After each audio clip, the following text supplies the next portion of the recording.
Hello again, everyone, and welcome to the Cipher Brief virtual studio. I'm Tom Nagorski for a conversation today about what may be one of the bigger geopolitical questions of the moment, or at least this year, and that is Europe and Europe's ability to defend itself, to hold its own against an increasing threat from the East in Russia, and an increasing sense that the United States may be stepping away in various ways from its longstanding commitment to the transatlantic alliance. Couldn't have a better guest to talk about these things than Kurt Volker, former ambassador to NATO, who is actually in Europe today. He joins us from Barcelona. And Ambassador Volker, great, as always, to see you, and very good of you to make some time. And I wonder if I can start with a broad question. The two things I just mentioned, the threat from Russia and this concern about whatever may be transpiring in terms of a waning commitment, or whatever you want to call it, from the United States. Which of those do you think is the key driver now of, I mean, we see almost on a daily basis a headline from some capital in Europe, very often from Brussels or Berlin, a new tranche of military spending, new commitments to X and Y. What is driving it, do you think? Yeah. Well, there are several things in that question there, and I think we need to pull them apart. I was just in Brussels this morning and yesterday and had meetings at NATO. There is a clear commitment at this upcoming NATO summit. It's going to be in about 3 weeks. There'll be a NATO summit in The Hague. And there will be a commitment made by all of the NATO allies to spend 5% of GDP on defense. That'll be in two categories. There'll be 3.5%, which is hard defense spending out of defense budgets, but another 1.5% that will be aimed at the infrastructure necessary to enable that defense capability. Things like infrastructure, bridges, cybersecurity, cyber defense, and so forth. So a combined 5% dedicated towards defense. That is motivated, I'd say, number one, by the pressure that President Trump has put on our European allies to do that. He has said for a long time that the U.S. is bearing a disproportionate burden, and that needs to change. It is then reinforced by Vladimir Putin's open aggression in Europe. He has launched the biggest war in Europe since World War II. They have sacrificed 1 million of their own soldiers in dead and wounded as part of this military effort. Ukraine has lost a lot of people. And Europe recognizes that if they allow Ukraine to fail, and there's no evidence that Ukraine is failing, by the way, but if it were, this would become an immediate threat to Europe, because there are EU members, NATO members, that were formerly part of the Russian Empire that Putin covets. He wants their territory. He doesn't believe they should be independent. He believes that Russia should have sway over them. So there's a real risk that they see, and that is driving their push on defense spending as well. Now, you made a point in your question about the U.S. threatening to walk away from Europe. I don't see any evidence of that whatsoever. Indeed, what I see is a tremendous U.S. push to strengthen NATO. Now, the U.S. has responsibilities globally, and especially in Asia, and it wants to be able to dedicate more resources there. But it can only dedicate more resources and attention if Europe steps up to do more of its own role in securing Europe, in preparing for the defense of Europe, which they are doing. So I think this is all moving in the right direction. The wild card in this is the war in Ukraine is still ongoing. And there, I don't think we yet see a way to bring that to a close that reassures Europe, at least not at the moment. I want to just follow up to the percentage, that 5% thing, which to some people may just sound like what it is, which is a fraction and a number. But you more than most will appreciate what a staggering change that is. Yeah. And I wonder if you can, I mean, let's just say, you mentioned the pressure from the Trump administration and being reinforced by what Vladimir Putin has said and done. I mean, 3+ years ago, the alliance was struggling to hit 2% and 3%, right? That's exactly right. So, let's look back in time. During the Cold War, when the Soviet Union has tanks and artillery and everything lined up along the Iron Curtain, European countries were spending 3.5% or more on defense. But after the fall of the Soviet Union, everybody cashed in. And defense spending in Europe fell. And by 2014, when President Obama was in office, NATO had a summit meeting, and they set a target of spending 2% of GDP on defense. And at the time, only 3 NATO countries were meeting that target. When President Trump took office 3 years later, still only 3 countries were meeting that target. And President Trump turned up the heat. By the time he took office in 2025, so we're looking at 7 years later, by that time you had 23 NATO countries out of 31 spending over 2% of GDP on defense. Some of them, like Poland and Lithuania and Estonia, have already pushed their numbers much higher. And Poland is on the track towards spending 5% already without this NATO commitment. The Denmark has just committed to 3.2%. Sweden is well above 2%. And so you see countries moving in that direction. But they also know, everyone recognizes now, that Europe has taken too much of a peace dividend and they're not prepared. So that's why they're willing to agree to this 5% target now. Now, back to the U.S. Commitment, or not lack thereof. I take your point earlier. But what are the key elements, would you say, looking at in the longer term, where, quite apart from just those numerical changes to the European defense commitment, what are in terms of hardware or troop levels or things like that, where do you think Europe is going to or should be headed in terms of upping its game as less may be provided by the United States? Right. Well, this is a great question, Tom, because it's not as hard as people make it sound. NATO actually has defense capability goals that are outlined every year, and there are gaps in these capability goals every year. So the first thing that NATO countries can be doing with additional resources dedicated to defense is preparing and developing the capabilities necessary to meet these NATO capability goals. So it's really not rocket science, quite literally and quite monetarily. It's not rocket science. It's easy to do. Now, there are other things that go beyond that. The U.S. is uniquely capable of certain logistics support, enablers, satellite intelligence, so forth. And Europe needs to be strategic about that. It ought to be developing those things on its own, but it also ought not to be wasting defense resources on the very highest end things when much more basic things are required. And so I think that it should be an aspiration for Europe to develop those enablers, but that should be on the long-term track.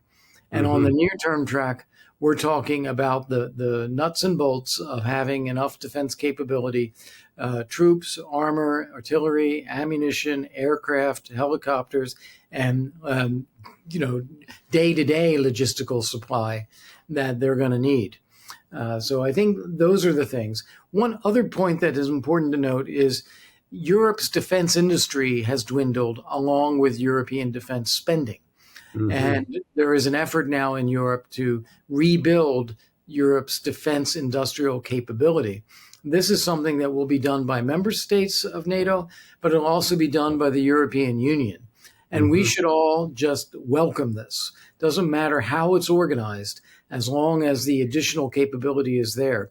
Because right now, the West collectively does not have enough industrial capability in the defense sphere. Right. And let me ask you, just when you talk about country-specific plans, pledges and statements and summits are one thing, obviously. You spent a lot of time in Europe. You know so many high-level Europeans. How confident are you that beyond the verbal commitments, that Europe is, we know some countries have economic problems, politically, I don't know whether Poland's election really plays into this, but there are political waves and consequences. Do you think the continent is going to be able to, beyond the current resolve, have the stick-to-itiveness to do the things you're talking about? Experience has been that you set a target and some countries meet it and some countries don't. And it takes a lot of pushing and cajoling and takes a lot of people judging the environment. I think that's what we're going to see again. I want to be realistic about that. We're not going to see countries just go from 2025 to 2026 and all of a sudden dedicate 3% more of GDP to defense. Right. I just don't see that. But the fact that they are agreeing to the target means that there is a recognition that it's needed. That means there will also be movement toward that target. So we're moving above 2%, and we're moving to 3.5. We're doing this over a few years, and it will be an iterative process as to how we get there. But no one is contesting the notion that we need to get there. It only becomes a matter of the trade-offs that countries have when they try to implement it. Right. Now, we talked a fair bit about what Washington is doing or not doing. Let's go to Moscow for a moment. And here, of course, we're not expecting you to be a mind reader, but it is, when you assess the Russia threat today, on the one hand, we know you described very well earlier the menace that is Vladimir Putin in terms of what he says and does. On the other hand, we also read regular reports about the weakness of the Russian economy. You mentioned the casualties that they have taken. It does not seem, on some days anyway, as if we're looking at a Russian armed force or anything else ready to go and make an incursion into another country. How do you see that balance? Well, I think we have to really, again, break things into pieces.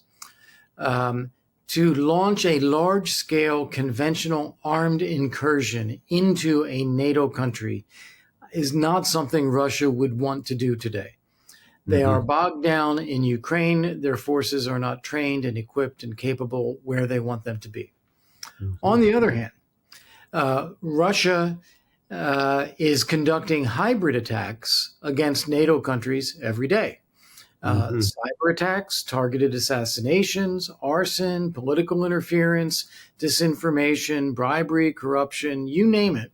They're going after our systems and in some cases succeeding.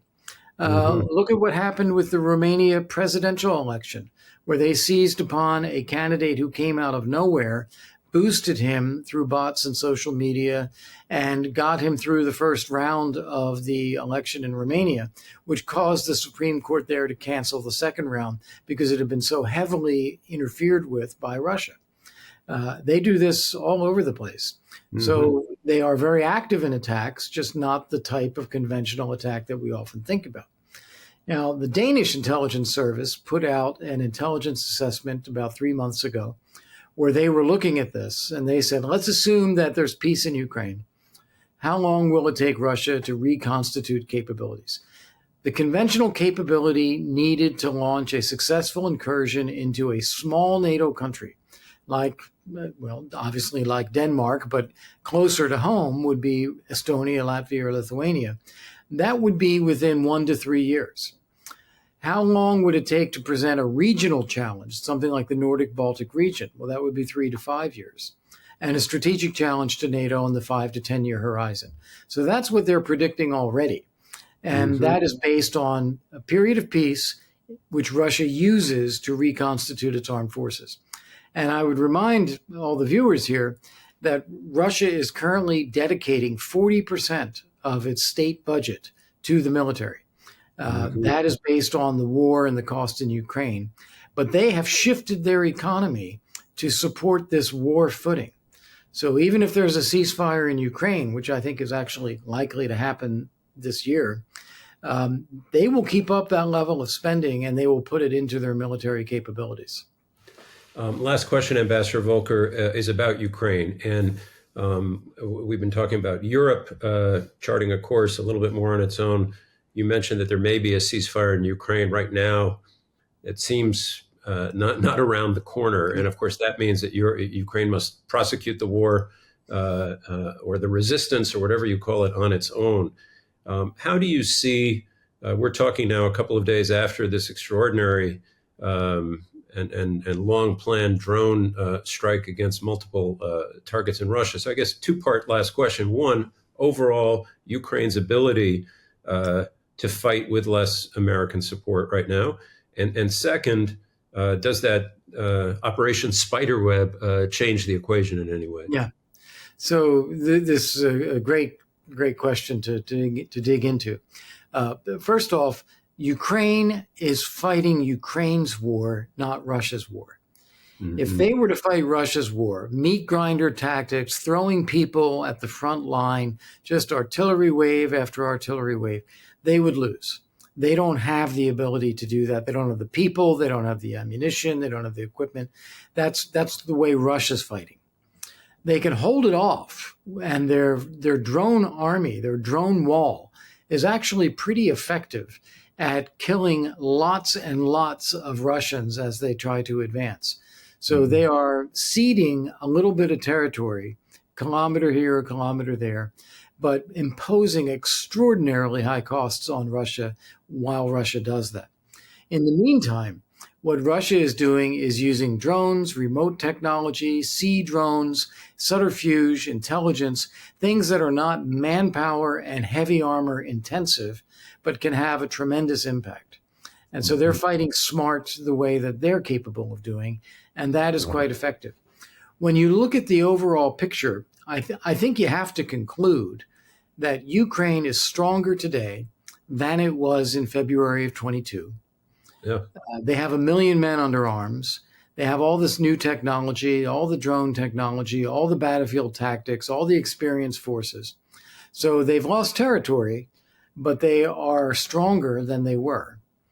And Russia, I would argue, is weaker than it was in February 22. They have now just lost a third of their strategic bombers. But more than that, they've lost 1 million people off the battlefield. They're having to replenish with recently conscripted, untrained forces. They're digging into storage to get World War II era equipment. Their state finances are a shambles and will be the cause of why they seek a ceasefire later this year. So I would argue that the tide has turned against Russia. Russia has just not accepted that yet. Okay. Well, that's an interesting place to end, and we really appreciate it. Again, Ambassador Kurt Volker joining us from Barcelona today. Never know what capital you're going to turn up in, but we appreciate it. We appreciate your insights. Thanks for being with us at the Cipher Brief. Thank you.